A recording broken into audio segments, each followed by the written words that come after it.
Hola, soy Juan Pablo Raba y junto a Celia, plataforma líder en Latinoamérica para el cuidado de la salud mental y el bienestar emocional, te damos la bienvenida a Los Hombres Sí Lloran. Este es un espacio seguro dedicado a explorar un tema crucial y a menudo pasado por alto, la salud mental, mientras rompemos con los estigmas y estereotipos que la rodean. Acompáñame en este viaje personal mientras yo navego por una crisis de mediana edad y comparto el impacto que ha tenido en mi bienestar emocional. Junto a Celia, cada miércoles traeremos conversaciones sinceras con amigos extraordinarios y entrevistas con expertos que nos ofrecerán consejos prácticos para profundizar en las complejidades de la salud mental y la importancia de levantar la mano y buscar ayuda. Los hombres sí lloran, donde la vulnerabilidad es nuestra mayor fortaleza. Alejandro Marín, the pimp, the music pimp. O, como dirían los bajos fondos italianos, il pimpino. O, en los hard neighborhoods de Alemania, das Pimp. Te inventaste todo eso tú. Todo eso. ¿Te acuerdas? En un programa, además. Gran imaginación, Juan. Gran imaginación. Sí, no, increíble, wow. No, I can't stop creating. Oye, gracias por estar acá. Gracias por tenerme. Qué bueno estar acá. Este espacio nace de una necesidad personal de hablar sobre salud mental masculina, por mi propia experiencia, por lo que he venido viendo en mis amigos, por lo que he venido viendo en simplemente cualquier extraño con el que me siento, y cuando le empiezo a contar, me empiezan a mirar y se le empiezan a abrir los ojos y me dicen, estoy pasando por exactamente lo mismo, o lo pasé, o mi primo pasó por esto. Siento que no hay suficientes espacios para que podamos hablar de salud mental masculina, simplemente. Y salud mental masculina de muchas formas diferentes, ¿no? Desde puntos de vista diferentes. La razón por la que me gusta tenerte a ti es porque no conozco a nadie que sepa más de música desde una forma como tan personal. No conozco a nadie que tal vez ame tanto la música y a los players, a los jugadores involucrados en la música como tú. En primer lugar, quisiera pues decirte que te admiro muchísimo, que te he admirado siempre, y creo que nuestra amistad surge de eso, de simplemente escribirte un día y decirte, óyeme, te admiro mucho, te oigo mucho y te quisiera conocer y entablar algún tipo de relación porque me gusta mucho lo que haces, ¿no? Y tal cual así fue. Y de ahí salimos a cenar y pues de eso hace ya casi 10 años, más o menos, ¿cierto? Más o menos, sí. Más o menos. ¿De dónde viene tu amor por la música? De los papás. ¿De tus papás? Claro. Sí, claro. Yo creo que todas las cosas buenas y malas que le pasan a uno en la vida son producto de la crianza, cada vez más que nunca, pero sí, sobre todo pues de mi papá. Mi papá es un audiófilo muy, muy bravo.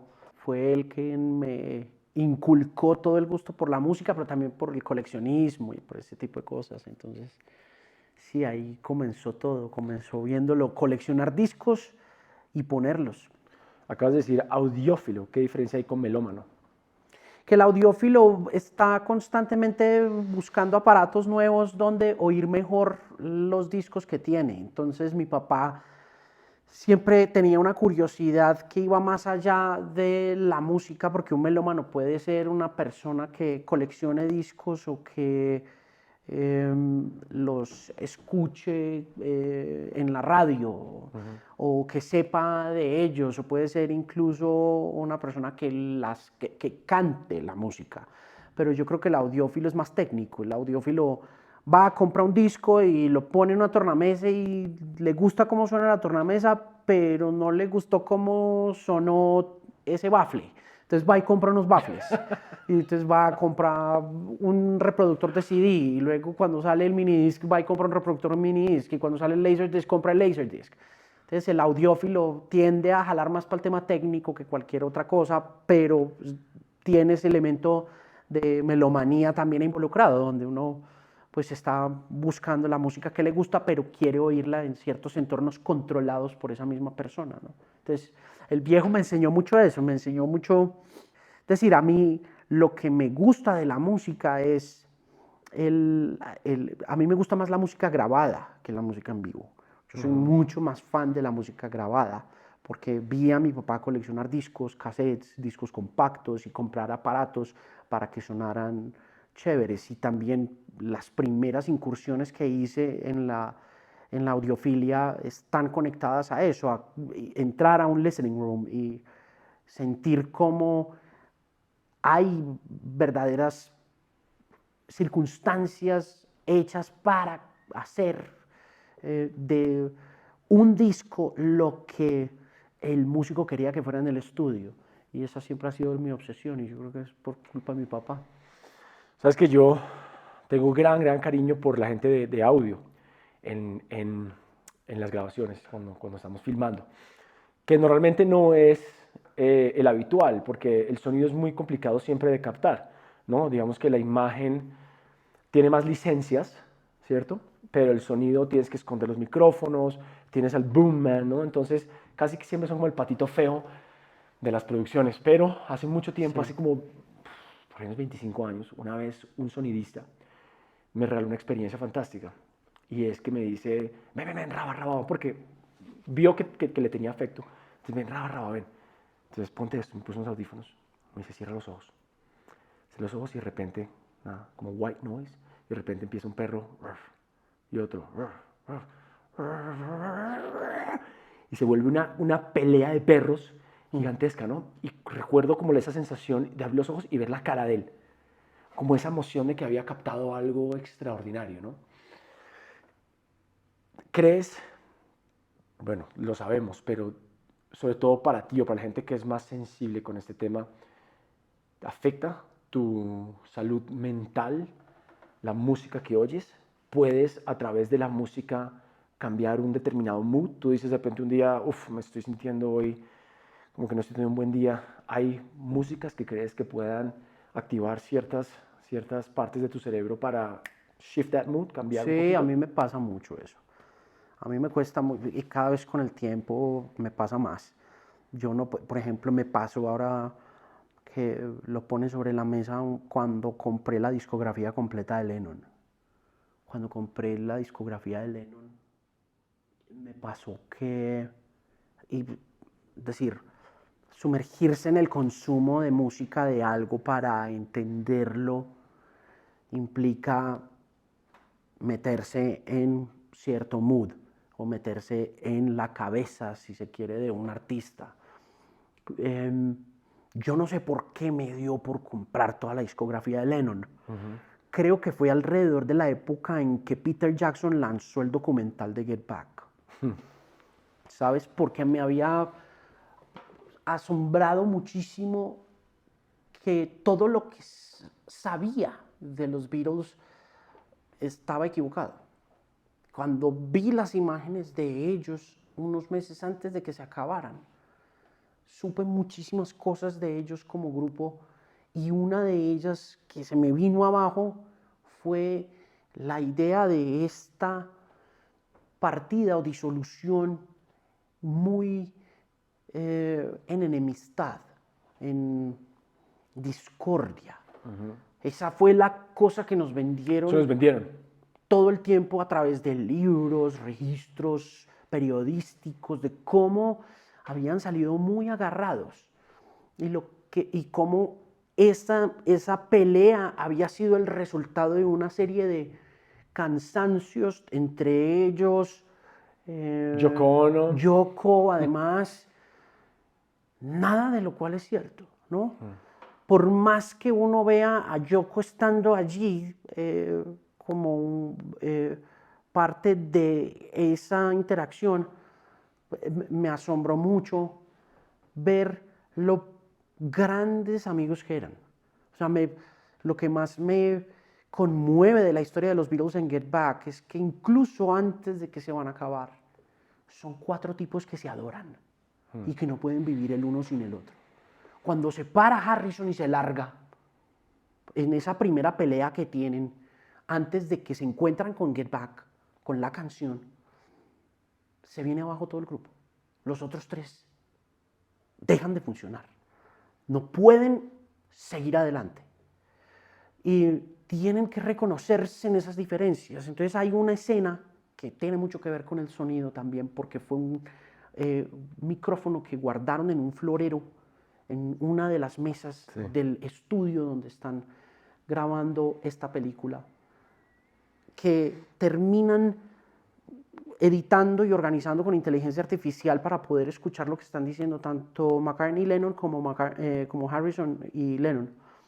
Y me causaba mucha me llamaba mucho la atención también que Lennon era el más jodido de todos, el más complejo mentalmente hablando, el que emocionalmente más perturbado estaba, pero era el más conciliador, era el que más los sentaba y conversaba con McCartney, porque el del ego era McCartney, porque el que finalmente producía las combustiones espontáneas de la música era McCartney. Entonces, cuando oía a Lennon en ese papel, porque son escenas larguísimas de 25, 30 minutos de conversaciones densísimas entre dos tipos, ¿no? Que además, tú sabes lo que es la conexión creativa con entre dos hombres, ¿no? Esa vaina, esa relación Lennon-McCartney, esa relación binaria, Jagger-Richards, Page-Plant, está muy documentada. Es como un tira y afloje, ¿no? Sí, Es como un tira y afloje. Es un tira y afloje y es una muy delicada circunstancia de vida.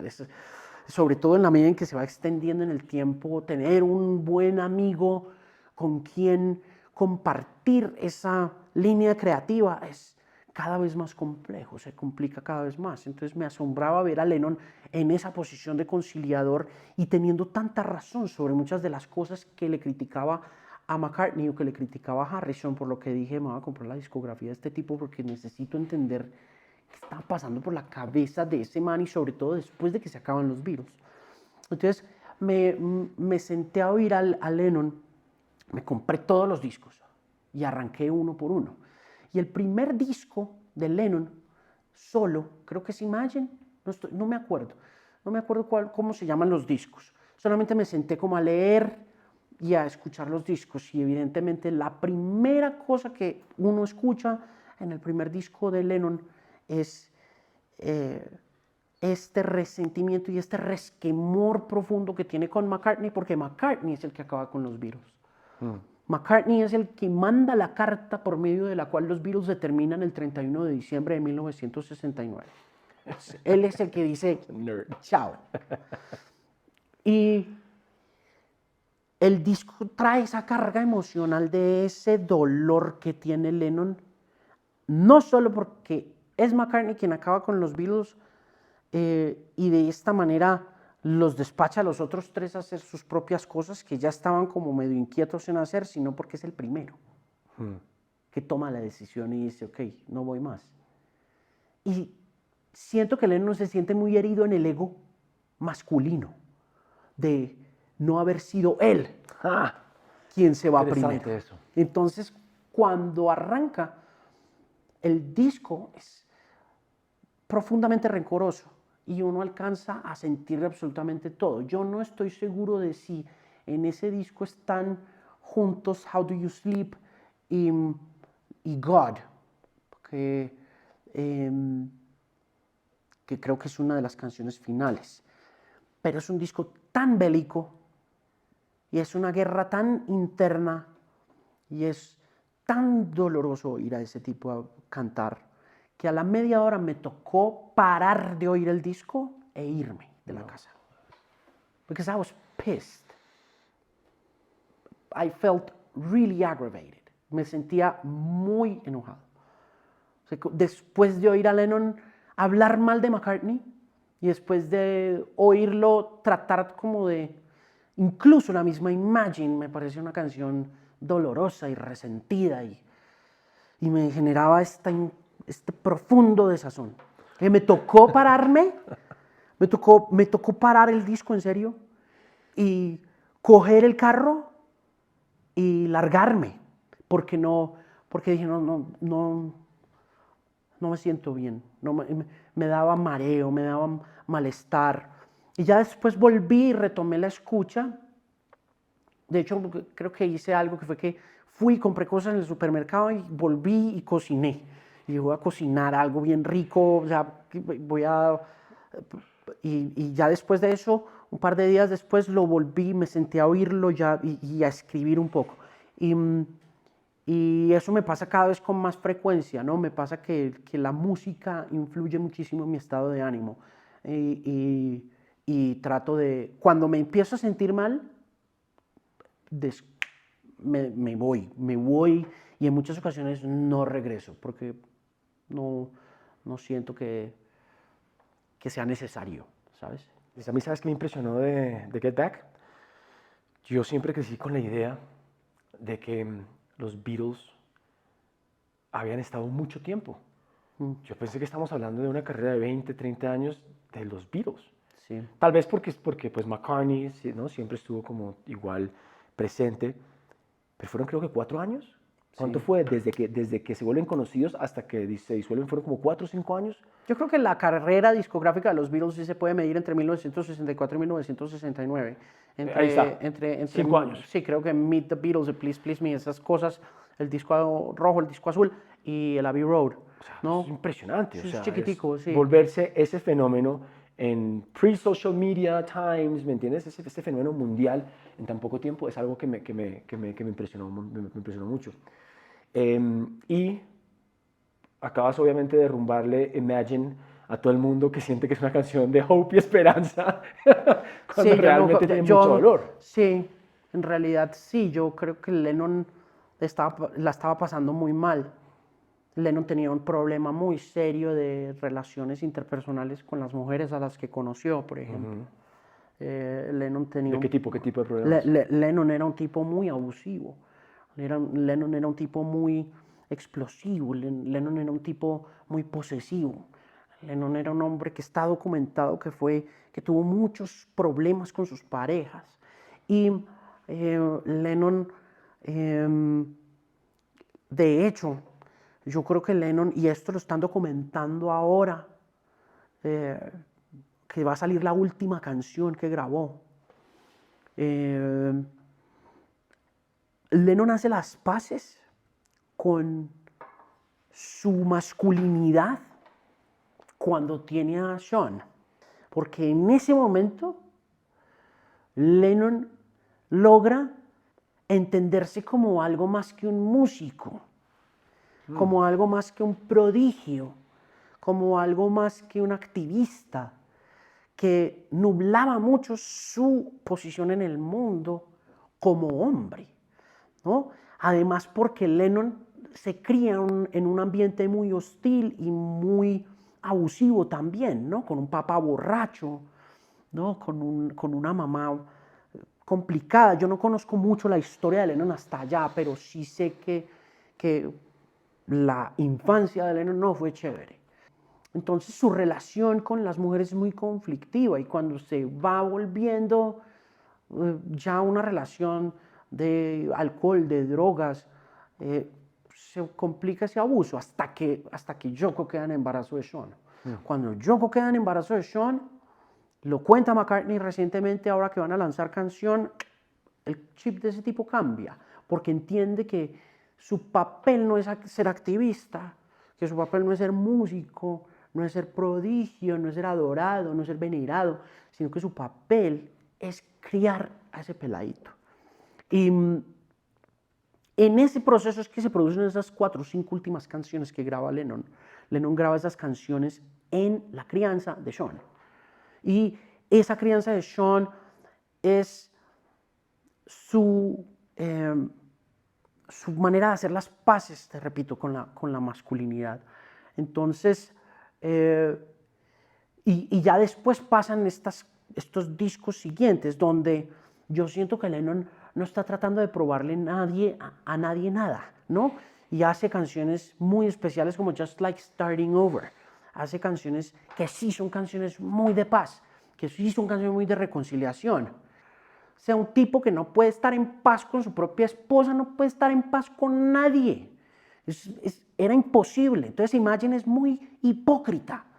Imagine está cargada de una hipocresía que está además muy conectada a los tiempos, ¿no? Está muy conectada a la época, ¿no? Y a la forma como también los Beatles abordaron toda esta idea como del amor y la paz. Ahora, yo no me acuerdo de qué año es Imagine, puedo estar también dándole mucho crédito a su mirada como papá, pero es la forma como lo están vendiendo ahorita con lo de McCartney, con la llegada de la última canción, como la están vendiendo en el mercado. Pero lo que te digo, ya esto desde una perspectiva muy personal, cuando uno oye Imagine ya no encuentra refugio ni paz.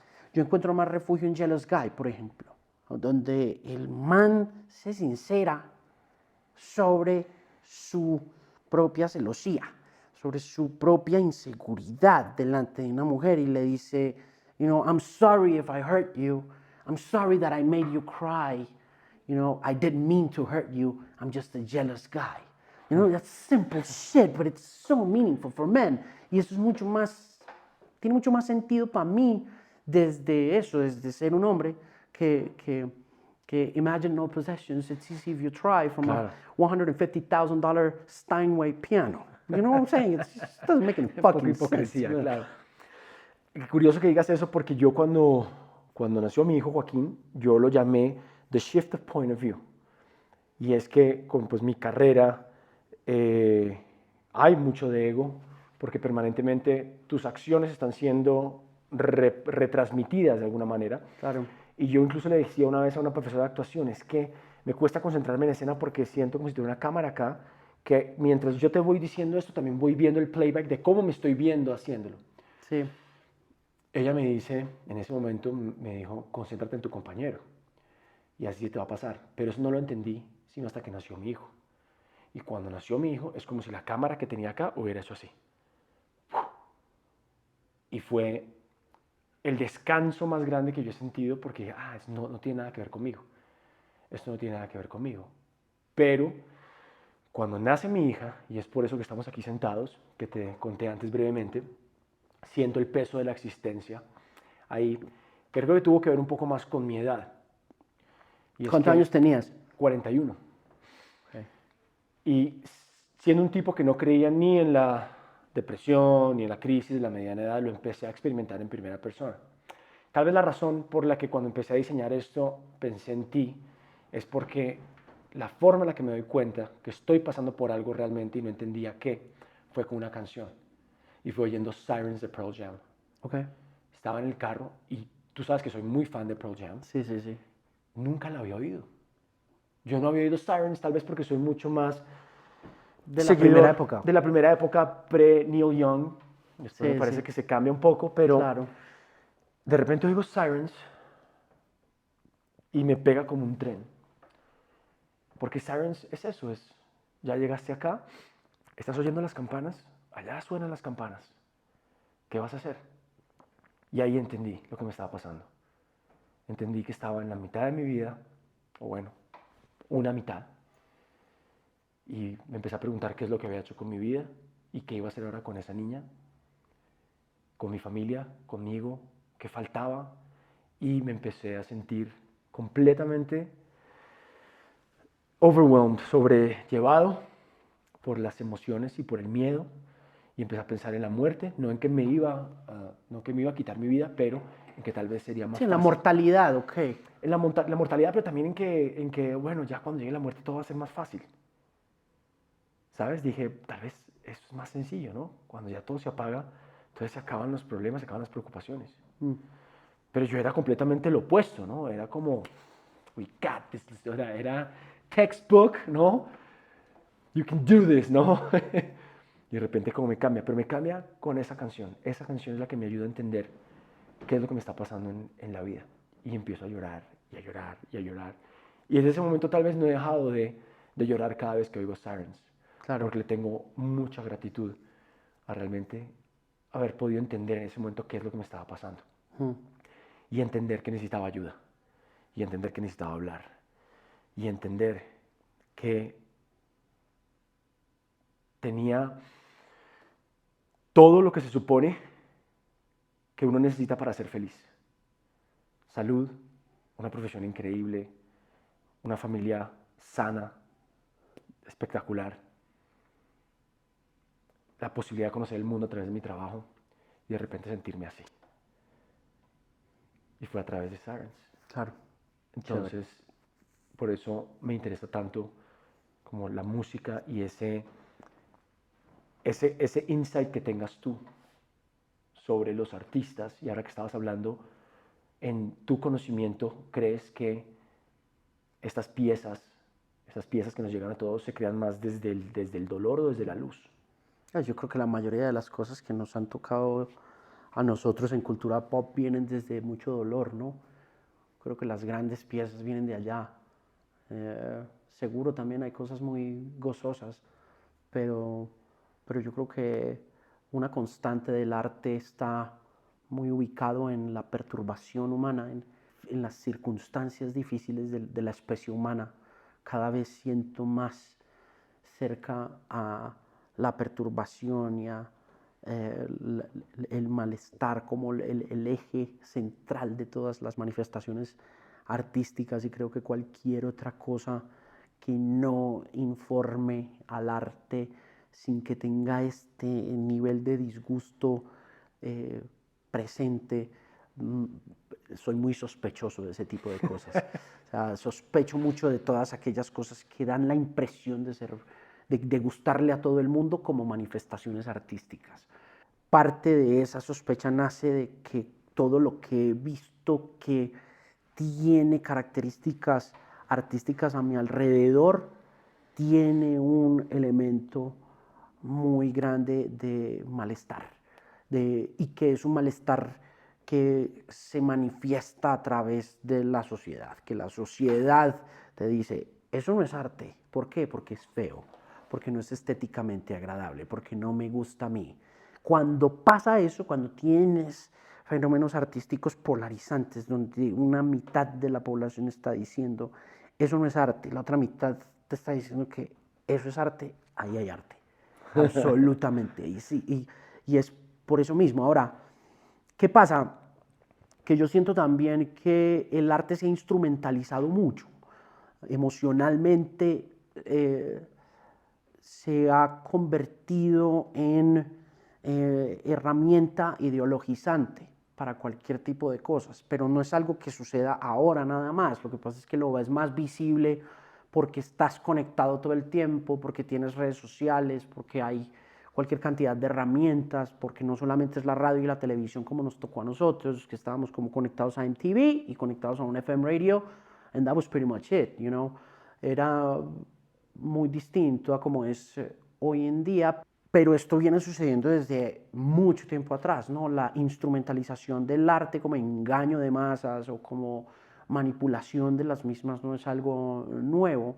Lo que pasa es que cada vez lo veo más de cerca, ¿no? Lo veo, y por eso creo que la discusión alrededor de, de la diversidad de género o de la ideología de género o la participación política de la música o del arte en X o Y movimiento, o el abordar la salud mental desde la música, me generan mucha sospecha y mucha preocupación.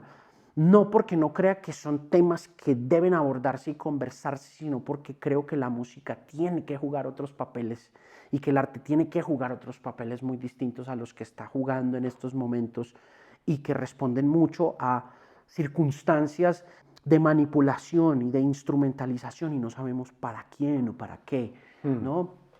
Entonces, para mí la música y las emociones tienen que jugar un papel muy personal, como te pasa a ti con Sirens, ¿no? Y esa manifestación personal o esa interpretación personal le da una validez artística a Sirens, que no tiene, Claro, para otra persona. ¿no? Eso, esa naturaleza heterogénea de las sensaciones que puede producir Sirens de Pearl Jam es algo que me preocupa que no pasa en las manifestaciones artísticas en la actualidad, porque tienden a homogenizar el pensamiento. Claro. Partiendo del que a todo el mundo le gusta X o a todo el mundo le gusta Y. Esa vaina a mí me parece peligrosísima, peligrosísima. La siento cada vez más presente en todo, ¿no? Donde terminas finalmente excluyendo a la gente que no comparte tus gustos. Polarizado completamente. Y eso es muy peligroso para todo, para cualquier defensa de género, para cualquier defensa de raza, para cualquier defensa de emociones, de tus condiciones mentales. Entonces sí, me parece preocupante lo que está pasando, sobre todo pues con esta aparición del streaming como el nuevo consumo de música, donde ahora, a diferencia de como nosotros nos pasaba que teníamos 50 o 100 canciones, ahora te dicen tienes 35 millones de canciones y es como, ¿para qué? Sí, ¿Qué haces con 35 millones de canciones en tu bolsillo? Si te sientes abrumado o perdido en tu camino hacia el bienestar emocional, o simplemente quieres trabajar en ti, en alcanzar tu mejor versión, tranquilo, no estás solo. Celia te conecta con más de 350 profesionales en salud mental y bienestar emocional que pueden guiarte y apoyarte en cada paso del camino. Además, te ofrece recursos gratuitos como meditaciones guiadas, ejercicios de respiración, diarios de emociones y mucho más. Visita celia.com o descárgate la app y encuentra el camino hacia una vida más feliz y conectada.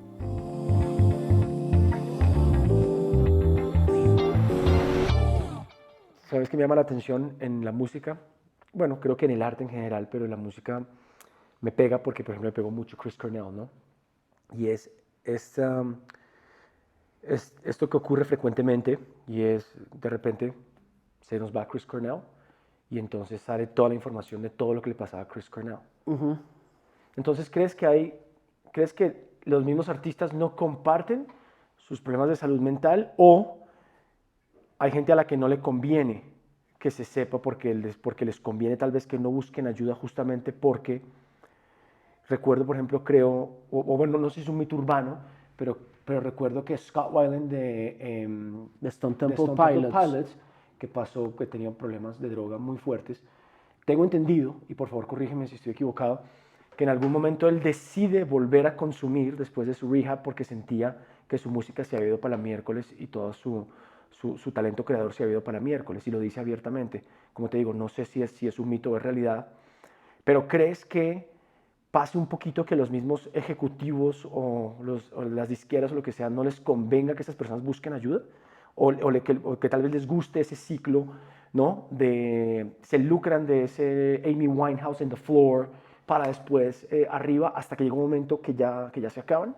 Yo creo que la adicción es una enfermedad muy compleja que apenas estamos empezando como a entender y que hay cosas muy desafortunadas que suceden en el sector artístico y que son mal manejadas por quienes dirigen los destinos económicos de esas obras o de esos artistas o de esos seres humanos. El caso de Winehouse es un caso muy aparte de un hombre como su papá que quiso explotarla al máximo porque la vio como una figura muy especial y no supo medir el impacto de su presión en su carrera. A mí el caso de la Winehouse se me asemeja mucho al caso de Michael Jackson y su relación con su papá, que fue una relación supremamente tóxica y nociva en todos los sentidos, y el Cucho nunca se dio cuenta. El Cucho nunca quiso hacerle daño al tipo, aunque sé que Joe Jackson en varias ocasiones supo que le fue la mano, pero nos pasa como papás, que o somos muy laxos o somos muy estrictos, pero nos puede pasar en un par de ocasiones que se nos va la mano en cualquiera de las dos circunstancias. Y con Joe Jackson pasó eso, que terminó jodiéndole la vida a Michael Jackson y volviéndole el monstruo en el que se convirtió. Con la Winehouse pasó un poquito eso ya después de que la Winehouse se casa con Blake Fielder Civil. Fielder Civil era un delincuente. Fielder Civil era un tipo supremamente dañino y tóxico. Y su relación con Winehouse es la que dicta o traza el camino fatal de la carrera de la Winehouse. Ese matrimonio se vuelve un trauma insuperable para Amy Winehouse. Mucho más que lo que el papá quería hacer en términos de negocios con ella, y que, repito, está documentado que fue también muy dañino para ella ya mucho tiempo después. Pero en términos generales, el caso de Chris Cornell el caso de Chester Bennington, el caso de Weiland, por ejemplo, lo que puedo alcanzar a ver desde afuera es que hay una situación de ausencia de una terapia constante. Y creo que en eso los hombres, porque es que tú mencionabas algo sobre cómo nos criaron, algunos diciéndonos que este cuento de la salud mental no existía, o que la depresión no existía, o que la terapia era una vaina para mujeres o algo así. Hemos brincado ya ese peldañito donde entendemos muchos hombres que necesitamos terapia. Yo todavía tengo amigos que no necesitan terapia. Yo muchos. O sea, Muchísimos. yo tengo amigos todavía que me dicen, fuck Claro. off. Que uno le dice, que uno está hablando con, Sí. uno está hablando con ellos y les dice, motherfucker, you need some therapy. Therapy. Y le dicen a uno, fuck it. Y es como, nah, man, seriously, you do. Para muchos, ese peldañito ya lo podemos brincar. El otro peldaño es, it's not just one session, dude. You may need therapy for the rest of your fucking life. Totalmente. ¿Sabes? Y yo creo que con Bennington y con Cornell pasó que se agarraron de la excusa más rápida que probablemente está conectada. Oh, no, I gotta go on tour. You know, I gotta Sí, go no on tengo tour. tiempo. I don't have time No for tengo this tiempo. shit. ¿Sabes? Es como todas las enfermedades. Si tú no las tratas, they reappear stronger than ever. Y when it comes to depression, esa mierda vuelve más fuerte que nunca. Y esa weona te mata. Mira que ahora que mencionas, hay uno que no mencionaste, que es Kiddis, el de los Peppers. Ah, sí. Mira que, por ejemplo, Weiland, como dices tú, no es un mito. Weiland went back to drugs because he wanted to. Pero es que ¿quién no? Claro. Es que uno vuelve a las drogas y uno vuelve al alcohol y uno vuelve al abuso y uno vuelve a la toxicidad porque quiere. Y además porque es mucho más fácil volver a eso que volver a terapia. ¿Sabes? Es mucho más sencillo.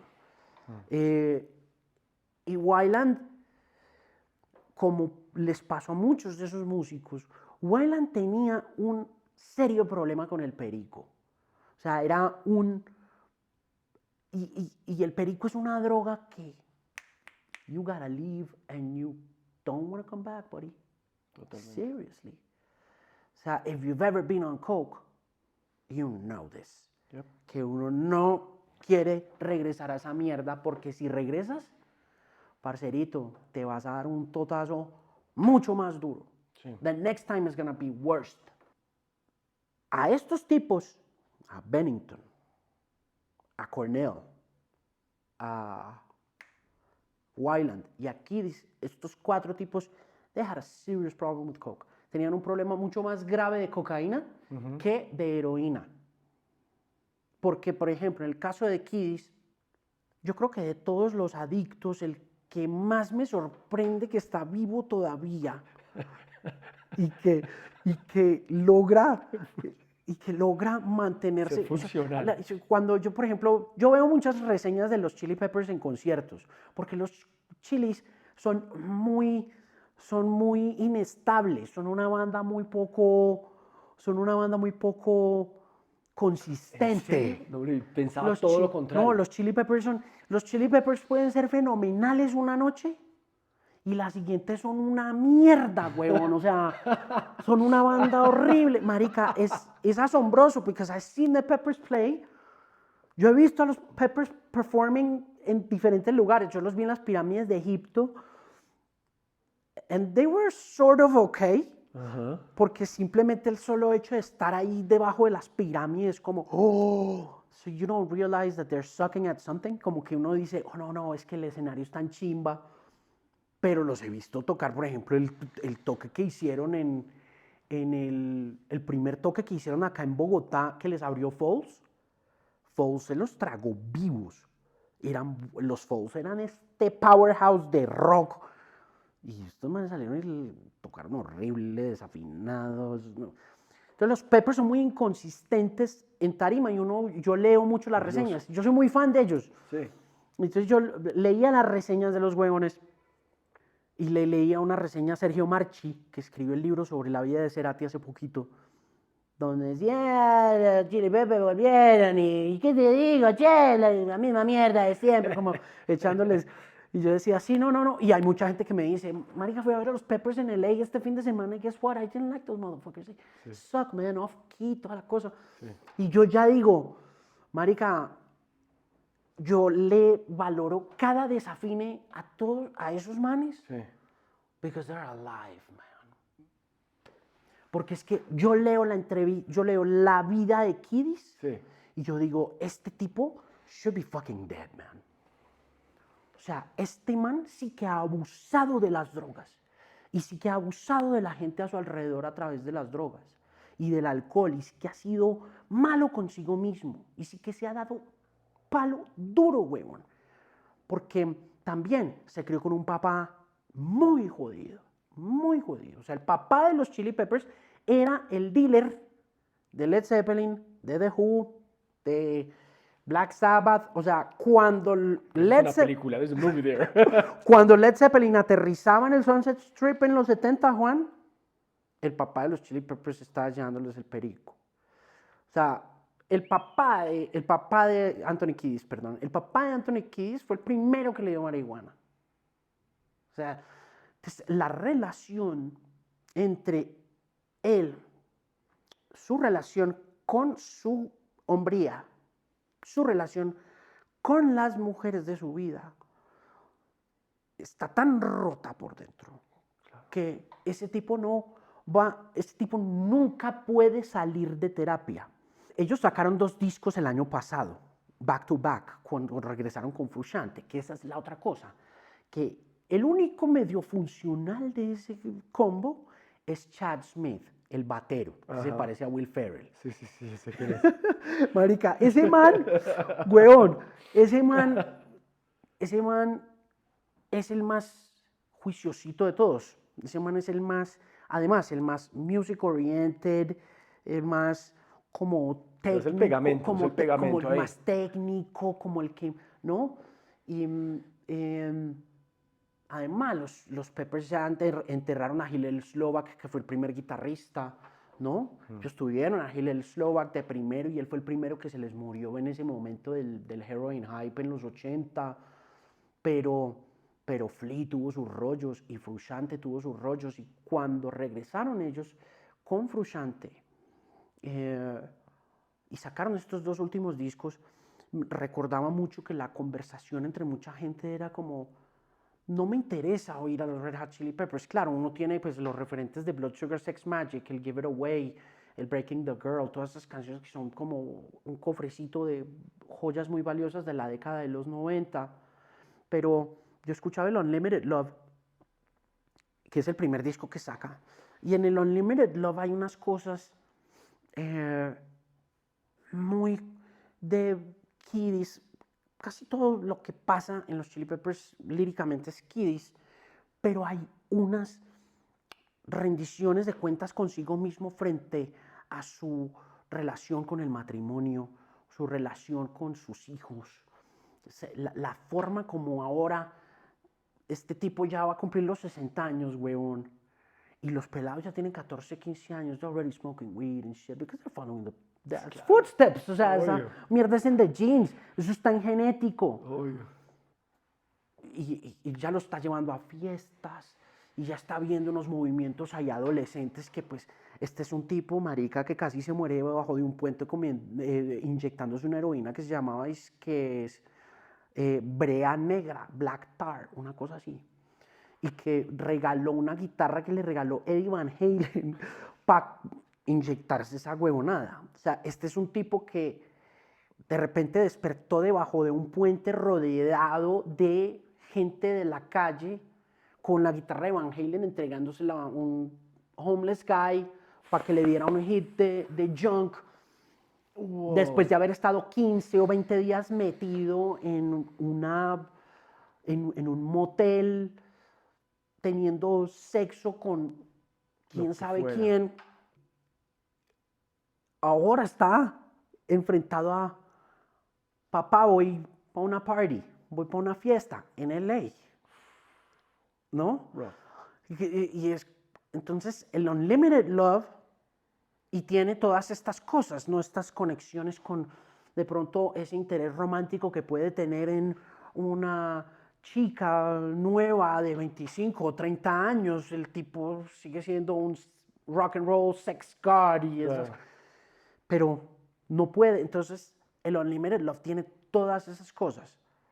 Y hay que leer la vida de Kiddis para poder entender where he's coming from musically y cómo se conectan los puntos de Frusciante, de Flea, de Chad, y uno dice, I get it, you know, it's okay, you know, you don't have to be on key tonight. I don't give a shit, man, you're alive and I love you, vivo. man.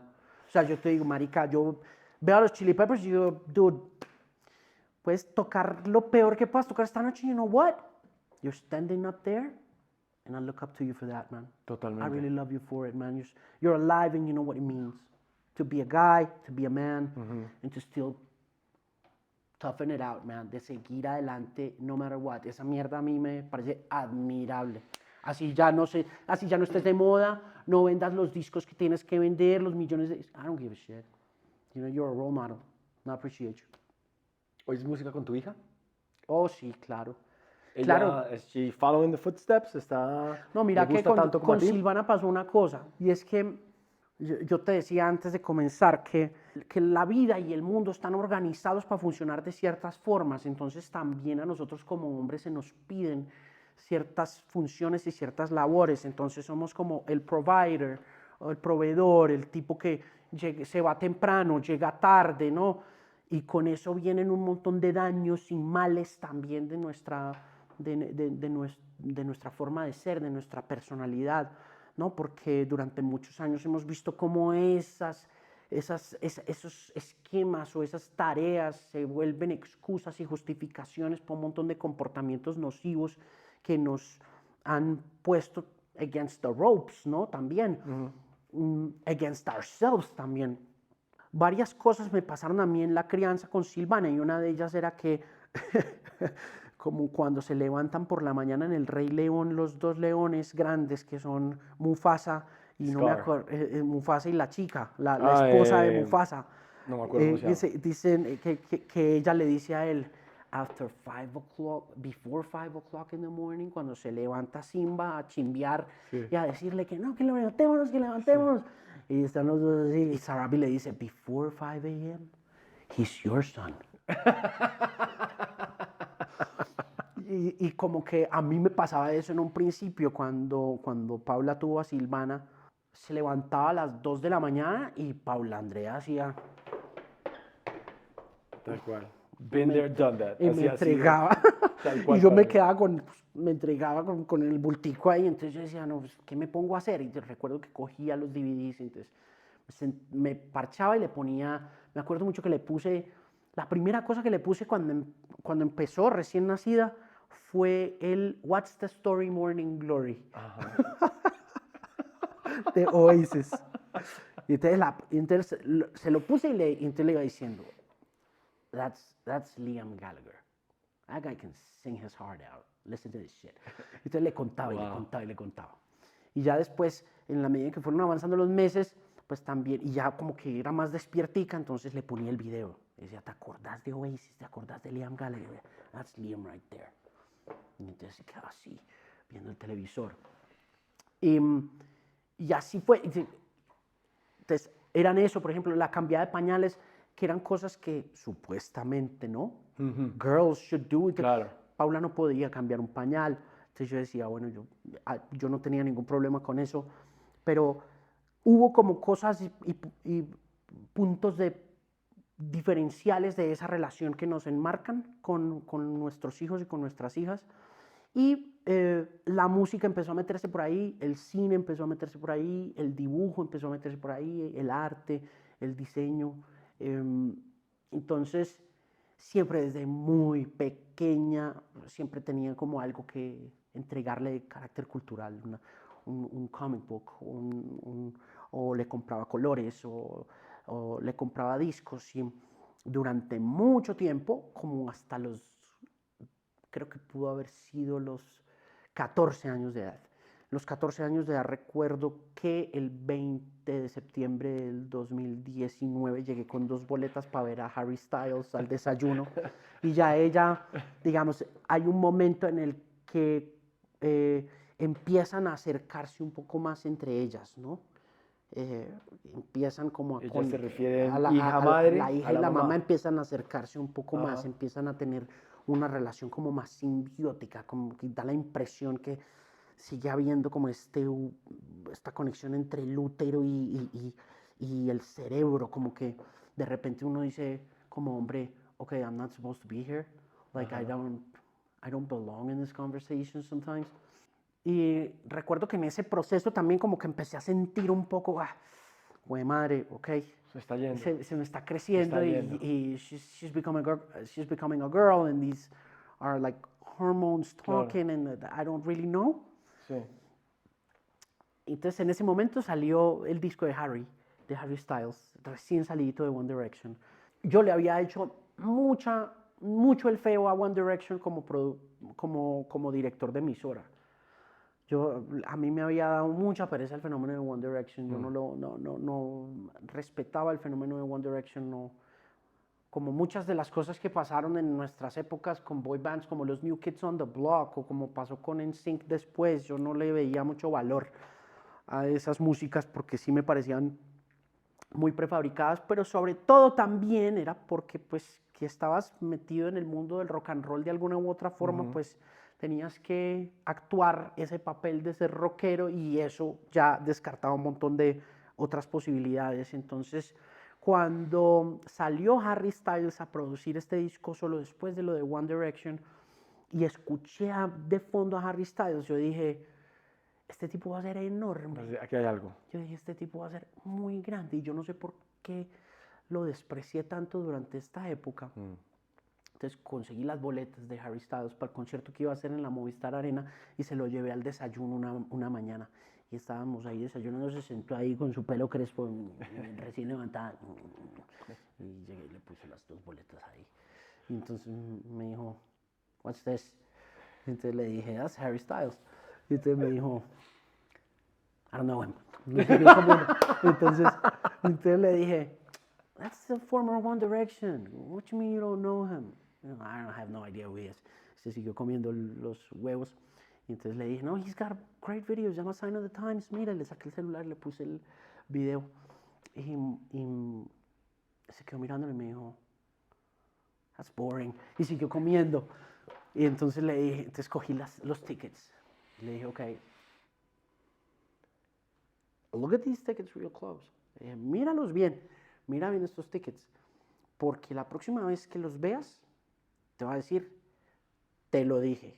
Sí. Y los guardé.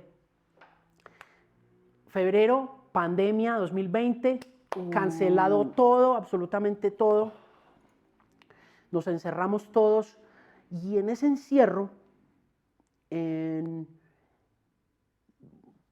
agosto de 2020, nos mudamos de casa, nos cambiamos de apartamento y construí un estudio de radio en la habitación contigua a Silvana, justo cuando ya estaba cumpliendo los 15 años. Y entonces, en medio de los encierros, las clases, los Zooms y las vainas, tan traumático como fue eso, empecé a oírla crecer, porque ya era una cuestión de la puerta cerrada, claro. Do not disturb, the teenage thing. But I heard everything that was happening. I heard every sound, I heard every laughter, I heard every whimper, todo. Porque yo estaba organizando mi casa, sí, claro. mi estudio, y ahí la empecé a oír come of age y volverse una chica, ¿no? Y entonces, más allá del género musical, lo que empecé fue a ver en ella lo que yo tuve en esa época, pero multiplicado por el poder de la internet, ¿no? Esta voracidad cultural, No, está todo. tragando y tragando y tragando cultura y por toda parte y lo que, ¿no? Y ahí fui como entendiendo ese mundo. Entonces, aparece, cuando salió de ahí, cuando, when we started coming out, cuando salimos de cuarentenas y toda esa vuelta, lo que tenía al frente mío era One Direction, una fanática a morir de One Direction, una fanática a morir de Harry Styles. Y cuando salió, me saqué los tickets. You remember this? Y le dije, I told you. Who your daddy now? Who your daddy now? Entonces sí, fue muy curioso porque lo que también en otra época, en la época de mi papá, donde ponía yo Metallica y me decían, apague eso, lo voy a botar esos discos. Para mí era the exact opposite. Con todo lo que estaba oyendo, Taylor Swift, Doja Cat, Claro. Melanie Martínez, Conan Gray, todas estas cosas. Era como, what is that? What you listening to? I want to know. I want to hear what's going on. I want to understand. Entonces eso siempre me construyó una muy buena relación con Silvana a nivel cultural, porque nunca fue como, esa música tan maluca, esa ya no es música. No, vamos a oírlo, Era como, claro. ok, ¿qué estás oyendo? No, estoy oyendo el nuevo disco de Doja, ponlo en todas partes. De una. You know, don't just play it for yourself. Interesante, una conexión a través de la música. Claro. Y Claro. también rompiste un patrón, ¿no? Que era ese de tu papá. Sí, claro. Diciéndote, eso no. Todo lo contrario, estableciste un puente de comunicación a través de la música con tu hija. Sí, claro, siempre. Y empezamos, y no quiero ser, por supuesto, amarillista ni mucho menos, pero cuando nos sentamos antes me llamó la atención que empezamos a hablar y de una vez me dijiste que Silvana no está en este momento, se fue a estudiar. Sí, claro, se fue. Entonces, síndrome de nido vacío. Y más para mí. ¿Cómo vive que es- un hombre? que es- ¿Cómo vive un hombre? Porque siempre es que es la mujer, ¿no? ¿Cómo te sientes, no? Ahora tu mamá, que se te fueron tus cachorros. Hablemos sobre el síndrome de nido vacío para un hombre. Sí, es muy raro porque yo creo que Silvana, durante mucho tiempo pensé que la relación con Silvana no era tan fuerte porque, you know, aunque digamos, cuando empezaron, por ejemplo, los guys o los dates, y que no, que voy a salir con este chico, que voy a salir con esta chica o alguna cosa, it was like, you know, I was okay with it too, como que yo decía, this is fucking awesome, como que great. Y con Paula parecía como, y era como, dude, we're there, o sea, Sí, ya, está esto pasando. nos pasó, ¿no? Sí, entonces la relación de Paula con Silvana yo pensé que iba a ser un poco más complicada de manejar, pero esas siempre se están conversando todo el tiempo, entonces como que están hablando todo el tiempo por WhatsApp, están como conectadas y toda la cosa. Mis conversaciones con Silvana sí eran como, obvio, había muchas oportunidades porque desayunábamos juntos, porque íbamos a cine juntos, porque hacíamos todo el tiempo, pero el problema es cuando se va, ¿qué posición ocupas tú otra vez dentro de la casa? O sea, who exactly are you again? Es como, ¿qué era lo que hacía uno antes de ser papá? ¿Qué hago con todo este Uno dice, tiempo? what the fuck was that? Who was I? Wow. That shit is hard, man. Esa vaina es como... Entonces la primera cosa que uno hace, pues como siempre, como buen tipo, es echarle plata a la vaina, ¿no? Vámonos de viaje, hijo de madre, vámonos de paseo, y vámonos, ¿no? Y estoy en esa etapa, como de vámonos de ¿Estás festivales. ahí? Por eso es que te digo antes. Todo empezó porque te dijo, estás viajando un montón. Sí, estoy viajando, pero estás Estoy- tapando. Claro, porque estoy tapando, porque no quiero estar en la casa, o porque my buddy is not around. ¿Sabes? Porque ya no oigo la vaina a las 5 de la mañana, el grito herido de Taylor Swift durante 4 horas seguidas. And I miss that shit, man. Entonces es complicado porque uno dice, no, y ahí dice uno, claro, uno hace los 3, 4 viajes y dice, ok, no, this is not affordable. I can't really afford this. I can't do this that much.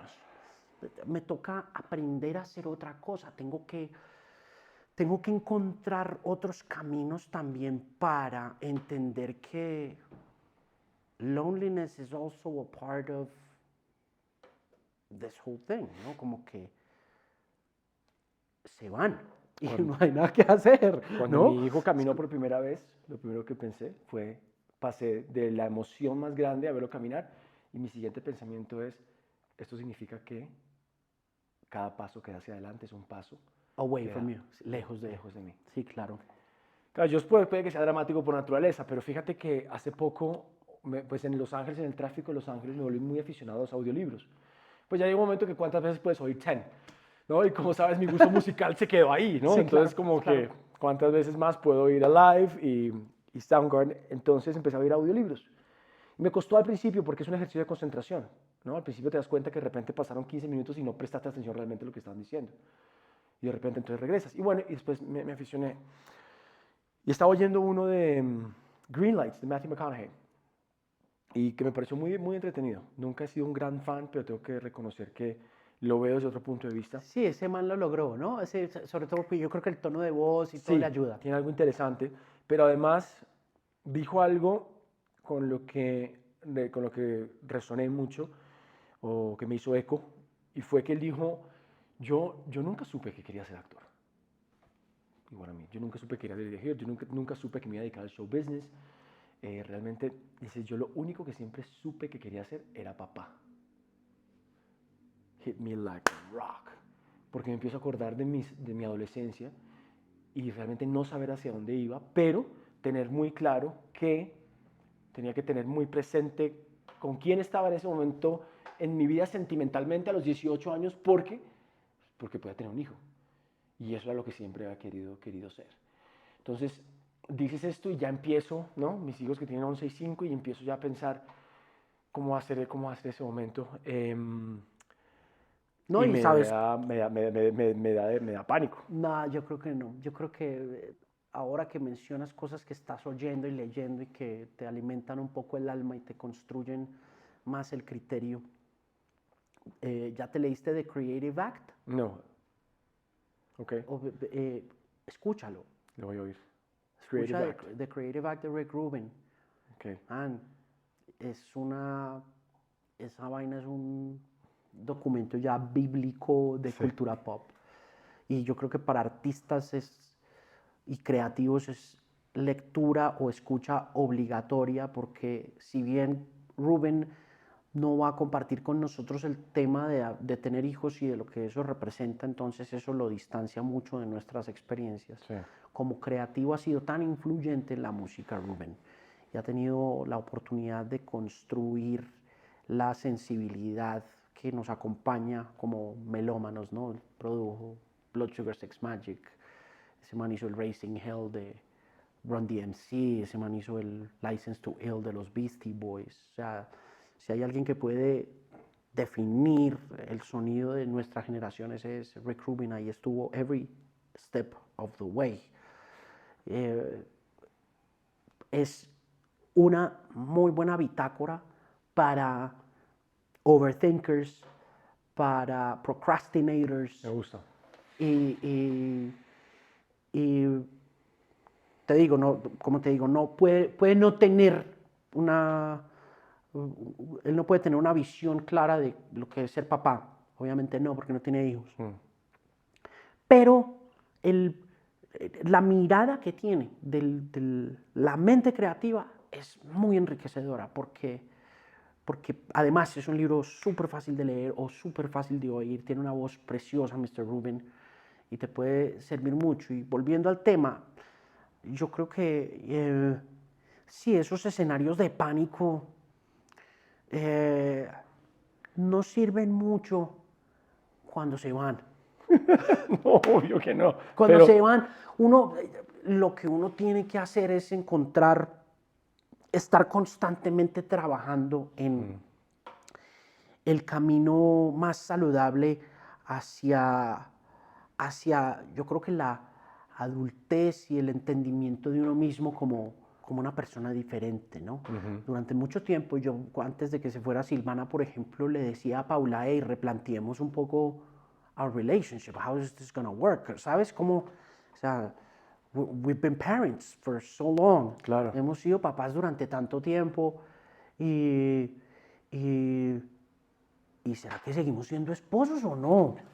O sea, ¿cómo es la cosa? Nosotros, o sea, ¿seguimos siendo amantes o no? Claro, ¿qué somos ahora? ¿Qué somos? O sea, uno dice... Porque uno se desdibuja, se Sí, desdibuja. claro, es que Claro. además porque más allá de lo bonito de ser papá y de lo bonito de ser mamá, está también lo feo de ser papá y de ser mamá, que es que te vas ocupando esta posición, vuelvo y te digo, regida por, life. Sí. O sea, entonces you're a dad, you're a mom, and then, you forget about many other things. O se van disipando y es como, ¿cómo recoges la pita de la amistad, de la cercanía, de la intimidad, del amor de pareja, ¿no? Es una cosa muy cabrona, huevón. Y eso es una tarea. Eso es una tarea, porque yo le decía a Paula, comprémonos un piso en algún otro lugar del mundo y ya. Claro, pues estás tapando, estás tapando. No, that's not the way it Arreglemos works. este piso. Arreglemos este piso, reconstruyamos este piso. Arreglemos acá, porque entonces, eso es cuando uno dice, claro, vámonos de viaje, sí, claro, del putas, fuimos a ver a Depeche en México, fuimos a ver a los Foo Fighters en Texas, estuvimos viendo a Little Sims en LA, vimos a los Arctic Monkeys, pero ¿qué? And then you come back and then what? ¿Sabes? Mismas cuatro paredes. Uno dice, no, espérate. Mismas cuatro paredes. Sí, claro. ¿No? Y entonces uno dice, bueno, no, espérate un momentico, que aquí hay muchas más cosas que hacer, ¿no? Es por ejemplo, no perder esa conexión con tu hija, entendiendo que hay herramientas que te pueden ayudar a acercarte, pero entendiendo también que tu relación está también en juego y que tienes que construirla y enriquecerla, porque finalmente esa es la persona que escogiste para vivir. Y deberías vivir una chimba con esa persona, pero entendiendo que siempre va a haber huequitos, grieticas, roticos y que hay que estar echándole Pañete. con todo, huevón. Oye, ¿has tenido alguna crisis de salud mental? Sí, pues mi propia adicción, o sea, yo soy un adicto recuperado. Ok. Yo tengo problemas con sustancias y cuando digo que tengo no quiero decir, y esto lo digo ahora muy convencido después de la muerte de Matthew Perry, porque creo que una de las cosas que le pasaron a Matthew Perry y que me molestaban un poco de todos los de las eulogies, de todos los obituarios que se llevaron a cabo este fin de semana después de su muerte, tienen que ver con la poca conciencia que hay alrededor de Matthew Perry como activista de la salud mental en favor de aquellos que hemos padecido una adicción a las drogas o al alcohol. Y como que todo el mundo dijo, ay, se murió el de Friends. It's like, no, dude. Se murió un tipo que luchó contra la adicción toda su vida, como muchos de nosotros, e hizo una tarea excepcional. Entonces, sí, claro, yo he tenido episodios serios de rehabilitación, de estar en una clínica encerrado, ¿no? De darme unos totazos miedosos contra el mundo por mi propio instinto autodestructivo. Ahí te va. Nunca me lo hubiera imaginado. Y nos conocemos hace 10 años. Sí, claro. Nunca hemos tenido esta conversación. Nunca nos hemos preguntado esto. Sí. Pero además nunca, viendo desde afuera, nunca me lo hubiera imaginado. ¿Por qué? Porque te considero un tipo que hace lo que le gusta, que tiene una familia bonita, saludable, Sí, ¿no? sí. Y sumamente inteligente. Sí, Nunca claro. hubiera pensado que eso era parte de tu vida. Sí, claro, ¿no? Yo he sufrido mucho con eso, pero he aprendido a lidiar con eso. No sé, las bases son muy Aquí viene el manual que vamos a tratar de construir. Las bases son muy sencillas y también están muy ahí for the taking. You know, take it one day at a time is a great way to start your fucking day. Muchos de quienes hemos pasado por problemas relacionados con la adicción, con el alcoholismo, entendemos que nos entendemos también, como te decía, como estos overthinkers, que nos cuesta estar in the moment, ¿no? Eso que mencionabas tú, de tu relación con una cámara y de cómo a veces distorsiona la versión que tienes de ti como actor o como artista, porque en vez de estar concentrado en el otro, estás concentrado en cómo te ves desde afuera, una especie como de proyección de ti mismo. Eso nos pasa mucho a quienes hemos pasado por ese tipo de cosas. Nos cuesta mucho la interacción social y coping with the visibility of it. Lidiar con la visibilidad de nuestra presencia pública es algo también que se presta para ser muy autodestructivos rápidamente. Entonces, aprender a comer mejor, aprender... Mi lidia más grande ahorita sigue siendo con el social drinking, con beber socialmente, porque es que ese es un paso muy difícil de dar en esta sociedad. O sea, tomar como socialmente es tan aceptable cuando es tan dañino, ¿no? Y mi relación... Es más raro, genera más dudas decir que uno no toma, Claro, ¿cierto? tú constantemente Cuando te tú lo dices, no, reprochan. no toma, entonces la gente dice, pero what ¿qué? the hell, ¿Pero qué es sí. lo que le pasa? Y- Oye, ¿qué le estará pasando a y- tal persona que no está tomando? Y entonces uno cree que uno es el del problema hasta que se toma el trago and you fuck up. Exactamente. Ah, Es que el when tema you- con el alcohol es que abre la puerta. Yo también tuve problemas. Yo tuve problemas con Perico en su momento y era el alcohol Sí, claro. el que abría esa puerta. Claro. Sí, claro, esa vaina. Entonces, digamos, yo tengo mis problemas ahorita más serios tienen que ver con sueño, Ok. con dormir bien. ¿Cuántos años tienes tú? Yo tengo 48 años. Ok, ok. Creo que tiene que ver un poquito con la edad, pero después yo te doy mi take con eso, pero dime. Bien. Yo organizo todo mi día Sí. en función de poder dormir bien. Porque si no duermo bien, se me va toda la No, es semana. jodidísimo. Toda la semana se me derrumba. Es jodidísimo. A mí lo que me pasa es que me cuesta mucho apagar la cabeza. Sí. ¿Entiendes? O sea, a mí me cuesta mucho. Entonces, y por ejemplo, mis rutinas de ejercicio, mis rutinas de workout, durante pandemia estuvieron muy definidas. Yo sabía que yo de 11 de la mañana a 1 de la tarde hacía mi rutina Sí. y quedaba súper así limpiecito, bacaneado. Pero después, o sea, reabren todo y es como, no, there's a meeting at 10. Puta, entonces me toca correr para las 6 de la tarde el workout y hacer el HIIT y hacer mi bench press y mis huevonadas. Y si los hago a las 6:30, 7 de la noche, el cerebro me queda Claro. andando a 1000. Entonces son las 12 de la noche y estoy mirando para el techo, ¿no? Entonces, a veces, entonces, ¿qué pasa? Que sucede que digo, no puedo hacer ejercicio, esta semana no puedo hacer ejercicio, ¿sabes? Y al no poder hacer ejercicio, my mind starts racing, man, ¿no? Porque es que además, no puedes hacer ejercicio esta semana, entonces, you gotta eat out. Okay, todo eso, eso empieza a joder mucho. Entonces es difícil, pero uno sigue luchando todos los días por establecer la rutina o recuperar un poquito de ella para poder volver y recuperar como la estabilidad, ¿no? Pero es una trabajadita Constante. potente No para y nunca. no para. Lo importante es que no pare. Ahora, por ejemplo, que no tienes a tu partner, ¿no? A tu Silvana por ahí.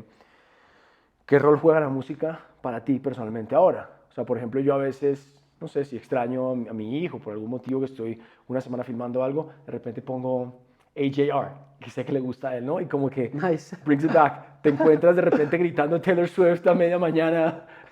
No, mi relación ahora actualmente tiene que ver con eso. Yo creo que estoy documentando esa ausencia, ¿no? Creo que estoy escribiendo un libro que comienza precisamente con cómo Silvana me reinventó las canciones Wow.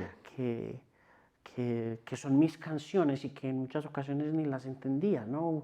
Comenzó el día en que se fue. Cuando Silvana se fue, el perro iba de salida.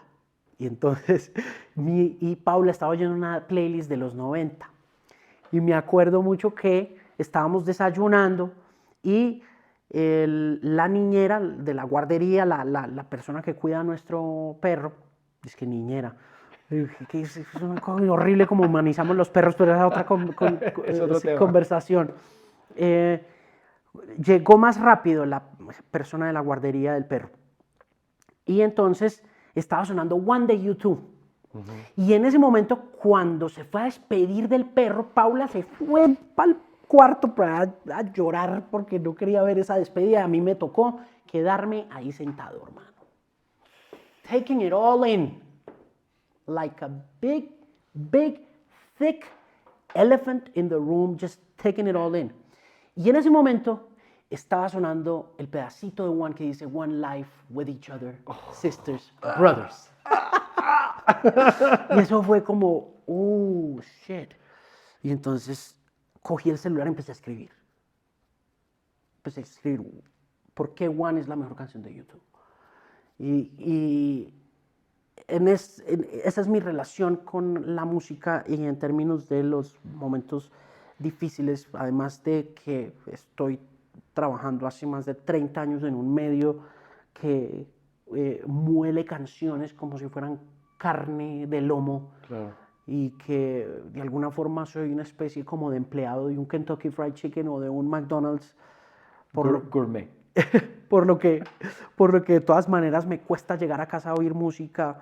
Trato de mantenerme muy asombrado frente a cosas que verdaderamente me gusten, y recientemente he tenido la muy buena fortuna de conversar con artistas que me han ido presentando cosas nuevas con las que encuentro un gozo muy grande de oír música, que es finalmente lo que termina definiendo nuestra relación con ella, ¿no? Qué tan frecuentemente lo haces, qué tan importante es para ti más allá de la música de fondo que suele ser en nuestros días y durante mucho tiempo, música para hacer ejercicio, música para comer, música para ir a un restaurante, ¿no? Como todo esto lo tenemos también tan encasilladito, pero así como decía Octavio Paz, que los ejercicios de meditación, las prácticas ascéticas, incluso hasta las drogas, en el caso de que puedas soportarlas o puedas manejarlas, no son fines sino medios.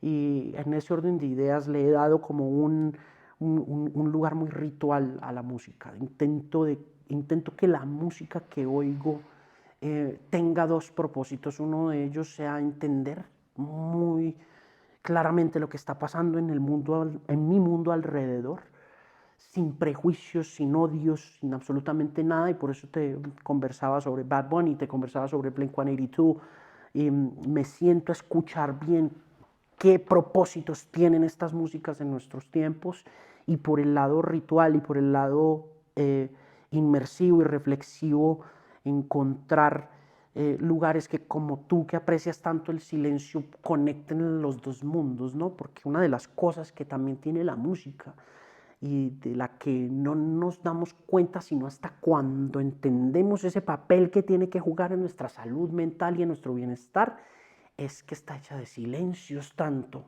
como de instrumentos. Entonces, busco y procuro lugares donde, como los buenos audiófilos, pueda hacerme a un equipo de sonido que me dé toda la fidelidad que yo pueda encontrar en un acetato o en un disco compacto o en un servicio de streaming. Busco además un espacio que sea exclusivo para mí entre las 6 de la mañana y las 8 de la mañana, donde no hay absolutamente nada sonando a mi alrededor que no sea esa música, para poderme sumergir en ella como quien se sumerge en una meditación. Sentado al frente de unos parlantes, probablemente con un café, en esta posición, dejando que la música me dé todo lo que tiene que para darme, me conmueva, me atraiga, me enamore y me mantenga vivo. Brother. Si te sientes abrumado o perdido en tu camino hacia el bienestar emocional, o simplemente quieres trabajar en ti, en alcanzar tu mejor versión, tranquilo, no estás solo. Celia te conecta con más de 350 profesionales en salud mental y bienestar emocional que pueden guiarte y apoyarte en cada paso del camino. Además, te ofrece recursos gratuitos como meditaciones guiadas, ejercicios de respiración, diarios de emociones y mucho más. Visita celia.com o descárgate la app y encuentra el camino hacia una vida más feliz y conectada.